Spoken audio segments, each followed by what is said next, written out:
Na monumental obra de Emmanuel há 2000 anos, o benfeitor espiritual narra um encontro extraordinário entre o senador Públio Lentulus, que era o próprio Emmanuel, encarnação anterior, e nosso Mestre Jesus. É um encontro marcado por muita emoção, por muita tensão, por muita expectativa, em função das motivações que levavam Públio Lentulus a procurar Jesus. Ele tinha as questões associadas à dificuldade física, aos problemas de saúde na sua família, e ele precisava falar com aquele homem. E ele encontra fisicamente com Jesus, tem um encontro pessoal físico. Ele viu Jesus, ele conversou com Jesus.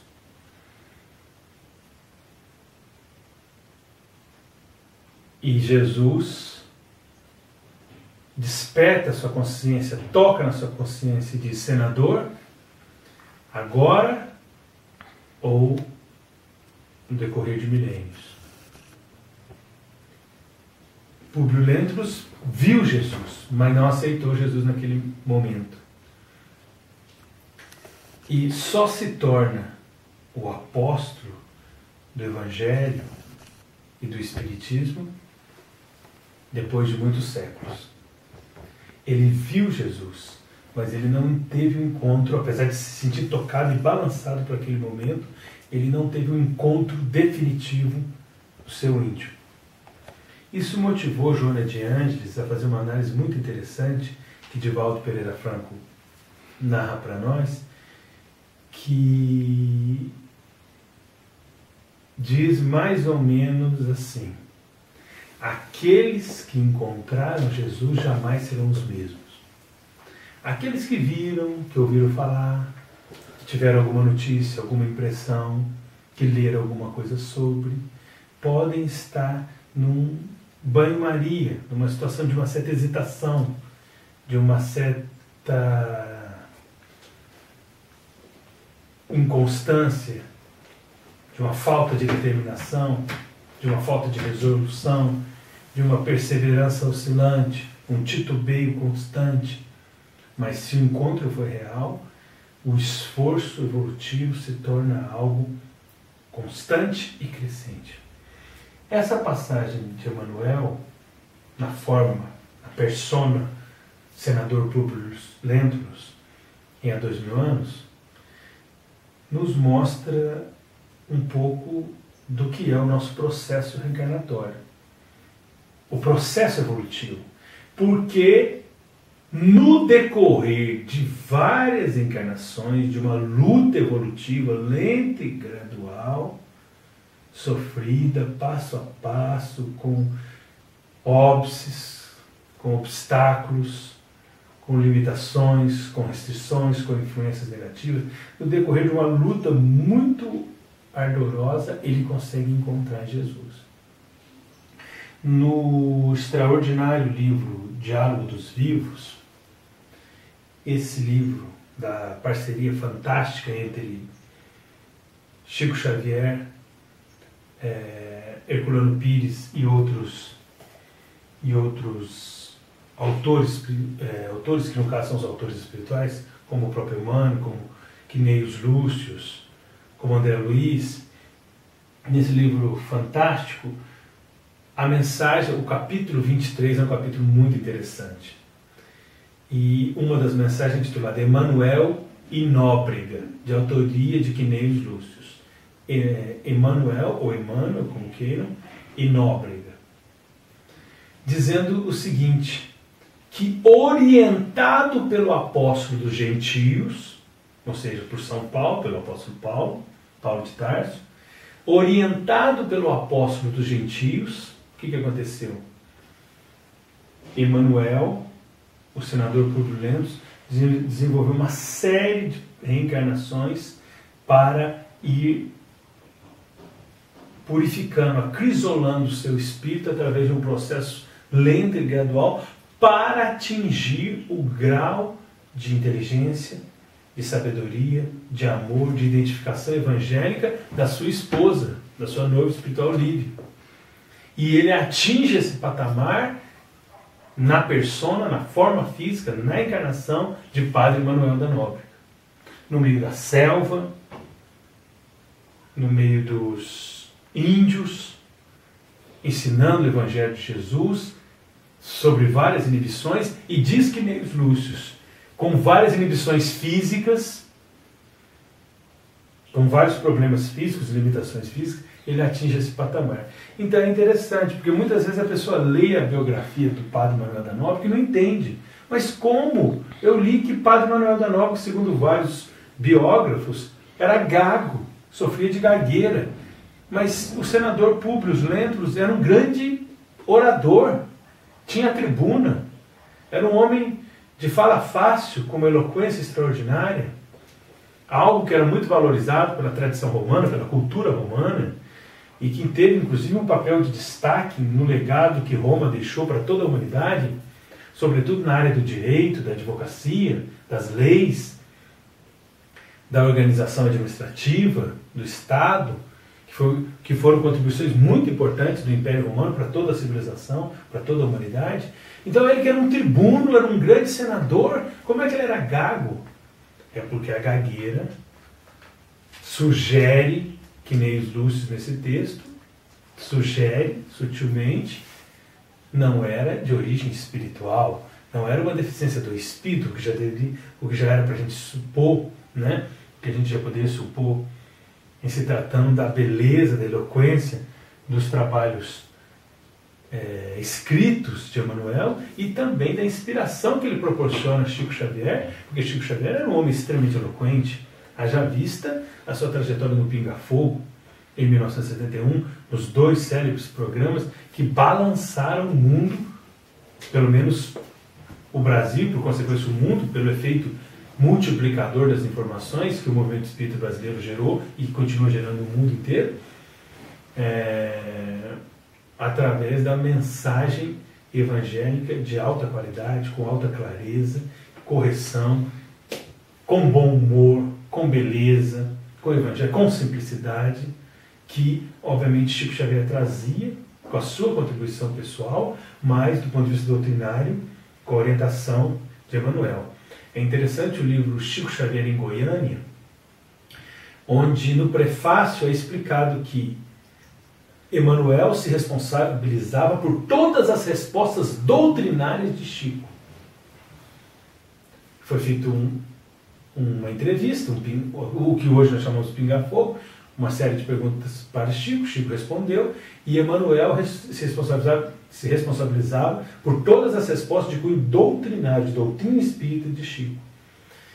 Ele só não tinha presença marcante nos comentários emocionais, pessoais do Chico. Quando o Chico falava, gostaria de mandar um abraço, gostaria de agradecer fulano, que aí era o Chico agradecendo. Mas na hora da doutrina era a parceria e o Chico inspirado por Emmanuel. Então, analisando toda essa trajetória de Emmanuel, através da fieira das reencarnações, nós entendemos que, apesar de aceitar racionalmente a reencarnação, nós, em termos de movimento espírita, ainda sentimos uma certa dificuldade de introjetar, de interiorizar esses conceitos no nosso comportamento emocional diante das dificuldades do dia a dia. Porque reencarnação ou palingenesia ou renascimento são as múltiplas vidas, mas a gente ainda continua até certo ponto com uma perspectiva um pouco canhestra, um pouco tacanha, um pouco limitada. Então a gente acredita na reencarnação, mas vive como se a vida fosse uma só, sem uma perspectiva, sem um senso de imortalidade, sem uma percepção da eternidade, das leis universais. Então, às vezes, é necessário que em determinadas situações eu sofra inibições, sofra restrições, para que numa outra encarnação eu venha com potencialidades maiores para o meu crescimento. Um exemplo dessa nossa perspectiva um tanto quanto limitada é o desejo da boa morte. Todo mundo deseja uma boa morte. A famosa oração Ave Maria, né? É uma oração interessante, apesar de ter aquele pedacinho que nós espíritas não concordamos. Santa Maria, Mãe de Deus, a gente pode orar, Ave Maria, dá uma mudadinha ali. Santa Maria, Mãe de Jesus, ela não é Mãe de Deus, porque Jesus não é Deus. A Santíssima Trindade foi um dogma criado no Concílio de Nicéia, que não é correto. Jesus é o nosso irmão maior. Já dizia o apóstolo Paulo, somos herdeiros de Deus, co-herdeiros com Cristo. E quando o rapaz chega para Jesus e fala, bom mestre, ele falou, por que me chamais bom? Bom só o Pai que está no céu, mestre eu sou. E várias passagens, como o capítulo enorme, muito bem escrito por Allan Kardec em Obras Póstumas, quando ele fala da natureza do Cristo, justamente para elucidar essa questão, e elucida com grande proficiência o codificador do Espiritismo. Mas então a gente fica preocupado em ter uma boa morte, o que é excelente. Na Ave Maria nós falamos, nos ajude agora e na hora de nossa morte. Fantástico. Porque ter uma boa morte é uma bênção. Você ser socorrido, você não perder tempo em esferas inferiores, ser suscetível de influências, de perder um tempo que às vezes poderia ser pequeno, mas de queda em queda pode se tornar muito grande pela nossa invigilância, é muito bom.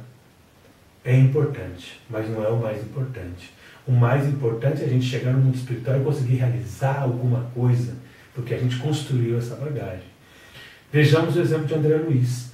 André Luiz passou mais de 8 anos no umbral. E espíritos com muito menos capacidade, com muito menos sensibilidade espiritual, com muito menos potencial para desenvolver tarefas de elevação espiritual, podem ter passado menos tempo, e certamente passaram. Há vários exemplos da própria obra de André Luiz disso. E muitos deles foram socorridos diretamente, pelo seu nível de inconsciência, porque a consciência não estava no nível de cobrar da pessoa um comportamento melhor, pelo seu nível de ignorância, pela sua condição intelecto-moral limitada, pelo seu nível cultural mais baixo. O que não significa que a pessoa que foi socorrida diretamente estava no nível espiritual, no sentido mais profundo, superior a André Luiz. Tanto é que Emmanuel comenta em algumas mensagens avulso do Evangelho no Lar de Rômulo Joviano, conforme o livro recente, que trata desse contato de Chico Xavier no Evangelho no Lar e as comunicações mediúnicas que eram recebidas, porque nem Lúcius, por Emmanuel e por outros espíritos. E Emmanuel fala assim, olha, estamos preparando alguém que é um projeto antigo e muito importante para trazer um retrato do mundo espiritual que vai ajudar demais. Era André Luiz. Então, olha só, por que escolher André Luiz? Não foi por acaso. No prefácio de Nosso Lar, de Emmanuel, fica claro que André Luiz foi escolhido a dedo para aquela missão. Outros espíritos que poderiam ter sido socorridos mais rapidamente poderiam não ter condição, e certamente não tinham condição de fazer esse trabalho gigantesco de contribuição inestimável que André Luiz nos deu. Manuel Filomeno de Miranda, em mensagem recente da psicografia de Valdo Franco, diz que em matéria de mundo espiritual nós temos que dividir as obras em antes de André Luiz e depois de André Luiz. A vida no mundo espiritual, estudando a obra de André Luiz, livro recente da Federação Espírita Brasileira, que é um resumo de toda a obra, com recursos para estudiosos dos 3 livros da série A Vida no Mundo Espiritual. Então a gente percebe o quê? Que não basta ter uma boa morte, apesar de ter uma boa morte, ser um desejo legítimo e algo positivo. Mas mais importante do que isso é ter uma boa vida no mundo espiritual, chegar com bagagem, chegar com motivação, com condições de crescer, com condições de realizar coisas no mundo espiritual, fazer o bem, fazer o bom, o belo, o útil, acentuar a reforma íntima, que a gente começou aqui, mas que certamente nós não vamos terminar, ter projetos, ter motivação, querer fazer o bem, querer crescer, querer aprender, mas tendo um alicerce sólido que a doutrina espírita nos dá, ou nos dá condições de adquirir, porque o trabalho de autodidatismo pressupõe um esforço pessoal, por mais que a casa espírita nos ajude, nós temos que estudar um pouquinho em casa, nós temos que dar um reforço a esse estudo que a gente tem na casa espírita. Então, não basta ter uma boa morte. É importantíssimo ter uma boa vida no mundo espiritual. E não basta um certo imediatismo, que é muito comum, a gente ainda tem dificuldade nessa área, em relação aos nossos problemas do dia a dia, os problemas do dia de hoje, de vínculos muitas vezes puramente materiais. É importante, de vez em quando, tentar meditar, reflexionar e ampliar nossa perspectiva para a nossa evolução de uma forma global. Às vezes eu gostaria muito de ter determinada tarefa e não tem nessa encarnação. Porque é uma encarnação certamente com alguns aspectos preparatórios. Mas se eu aproveitar bem, poderei ter essas oportunidades de uma próxima. E isso não é muito tempo. A nossa próxima encarnação está aí. E depende dessa base aqui. É claro que a gente tem que ter foco nas tarefas que a gente tem hoje. Temos que priorizar o hoje. Mas priorizar o hoje é saber que a nossa vida física é muito curta. E que muitas oportunidades, se nós não tivermos, é porque poderíamos cair.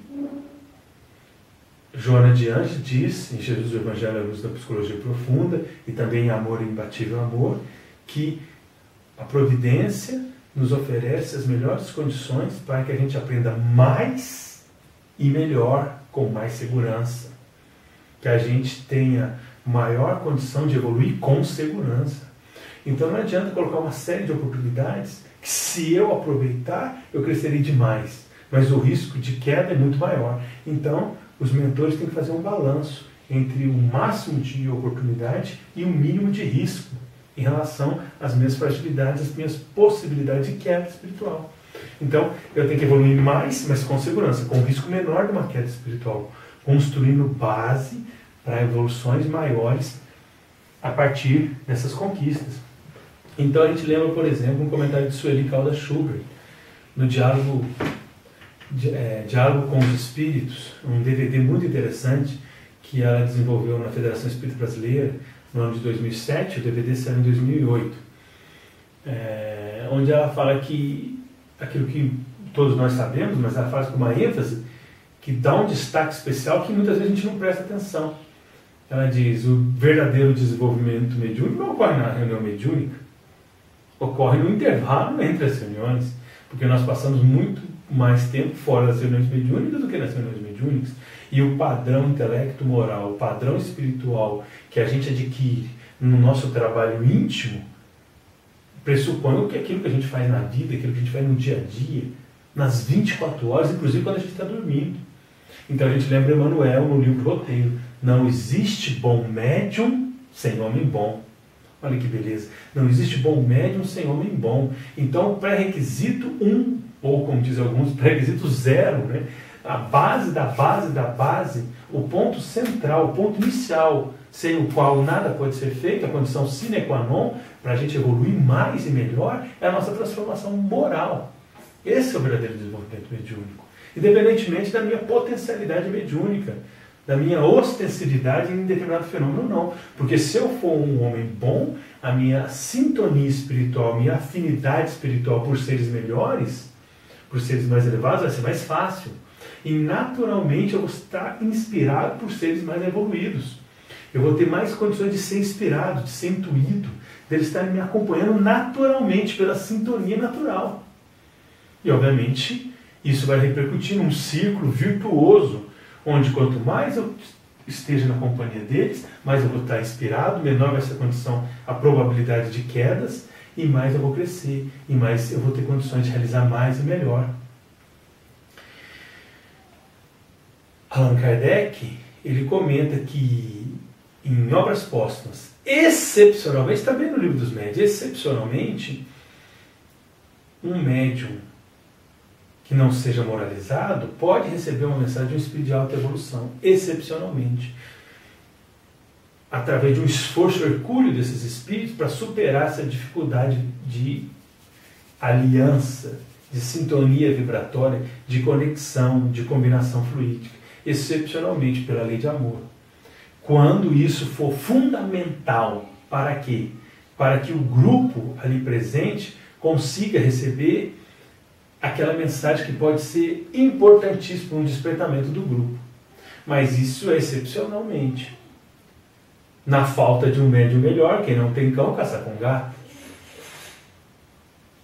Na falta de um médium melhor, né? Em terra de céu, quem tem o olho é rei. Às vezes os espíritos fazem uso excepcional daquele médium, mas se ele não se transformar, se ele não se esforçar e melhorar minimamente seu padrão vibratório, isso acontece uma, pode acontecer 2, 3, até 4, vai chegar um momento que os espíritos vão procurar outros caminhos, vão procurar outros canais, porque a lei de sintonia é consequência da afinidade espiritual, que por sua vez é consequência da lei de causa e efeito. A cada um é dado conforme as suas obras. Né? Assim, diga-me o que pensas e eu direi qual é o teor das suas companhias espirituais. Uma paráfrase do diga-me com quem andas e eu direi quem tu és, o ditado latino. Diga-me com quem andas, eu te direi quem tu és. Diga-me o que pensas, o que sentes e o que faz, seja por palavras, por pensamentos, sentimentos, sensações, ações, e eu direi quais são as suas companhias espirituais. Então, a gente lembra de Emmanuel. Emmanuel é um discípulo paulino, que nem os Lúcios fala, foi orientado por Paulo. Então a gente entende essa trajetória e a marca que Paulo traz na formação de Emmanuel.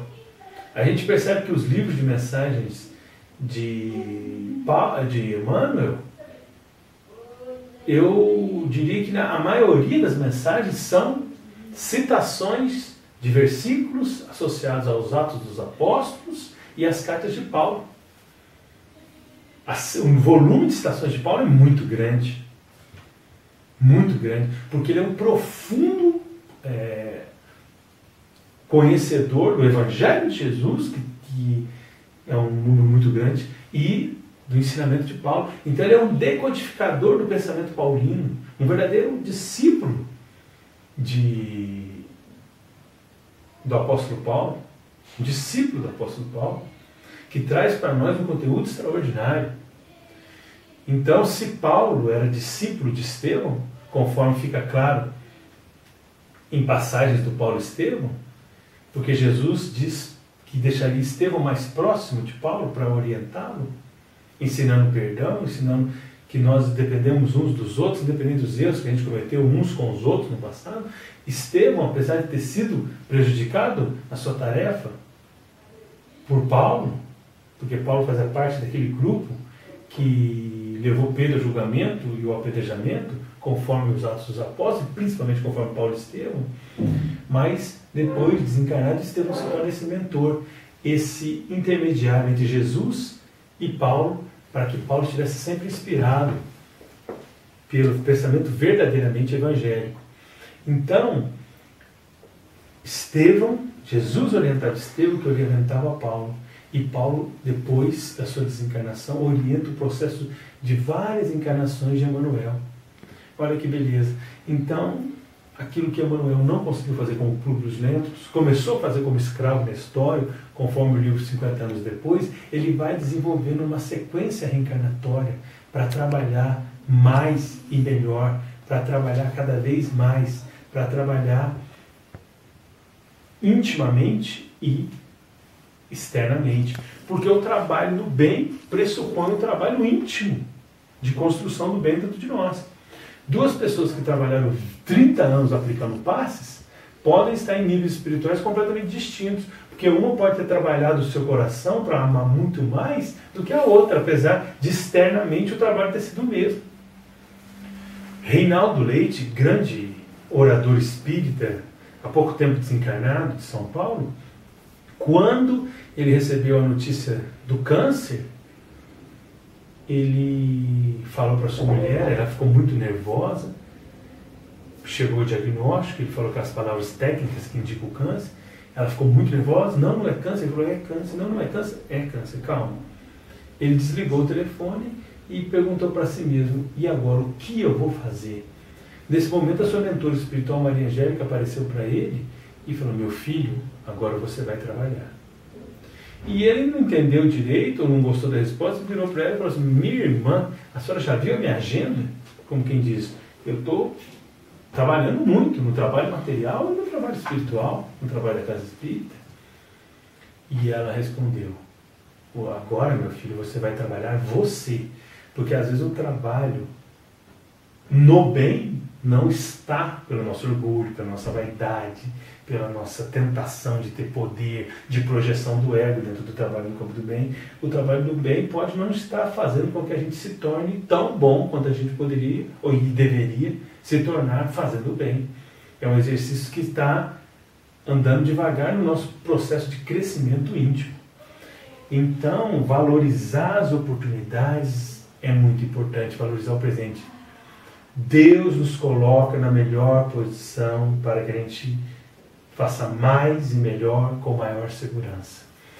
E teremos outras encarnações que dependerão, em termos de oportunidade, do aproveitamento que nós temos agora.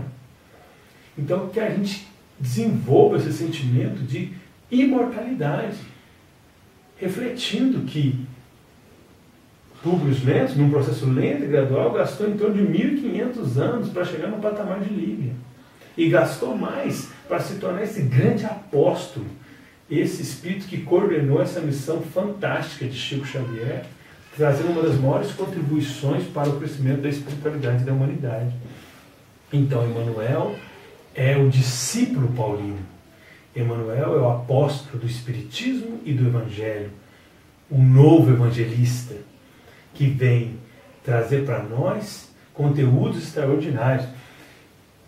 Herculano Pires, no prefácio desse livro Diálogos dos Vivos, ele, numa mensagem muito interessante, intitulada Diálogos de Preparação, ele fala: o Chico Xavier tem que trabalhar com mensagens, com diálogos, que são formas ricas de crescimento, de discussão, de amadurecimento, até porque nós não estamos estudando devidamente a obra antológica de Emmanuel, nós não estamos estudando a obra de André Luiz, nós não estamos aprofundando. Então, chegou um momento que talvez fosse mais importante que Chico Xavier fornecesse mais recursos nos chamados diálogos de preparação, porque a gente não estava se dedicando o suficiente para fazer um estudo mais aprofundado da doutrina espírita. E Herculano Pires aprofunda. Não é só, cadê os estudiosos, os discutidores, os aprofundadores do conteúdo da obra de Emmanuel, que é muito grande, da obra de André Luiz, que não são só os 13, tem Desobsessão, tem Conduta Espírita, tem os livros de mensagens, Opinião Espírita, Sinal Verde, Sol nas Alves, pelo Valdo Vieira, e muitos outros de André Luiz. Cadê os comentadores? E Herculano Pires continua. Cadê os estudiosos da obra de Gabriel Delany, de Leon Denis, de Gustave Gelei, de Camille Flammarion? Então, às vezes a gente tem que investir na base, porque a gente não está se dedicando o suficiente. Mas a gente lembra de Jesus: se não podeis com as coisas mínimas, por que estáis ansiosos pelas outras? Se a gente ainda não está conseguindo fazer tudo aquilo que nós deveríamos e poderíamos, que a gente faça o mínimo, que a gente faça um pouco, que a gente faça um pouco mais do que a gente tem feito. E no amanhã, esse pouco, com consistência, com constância, virará muito. Então são os diálogos da preparação, são os diálogos que vão trabalhar a gente para que a gente evolua, nem que seja pequenos passos por dia, para que amanhã a gente possa evoluir mais, porque somos sempre herdeiros de nós mesmos. Então, que o exemplo do esforço de Emmanuel, como discípulo de Paulo, em várias encarnações para se tornar um apóstolo, desperte o nosso coração para que a gente também se torne apóstolo de Jesus, desde já, começando lento e gradualmente, que assim seja.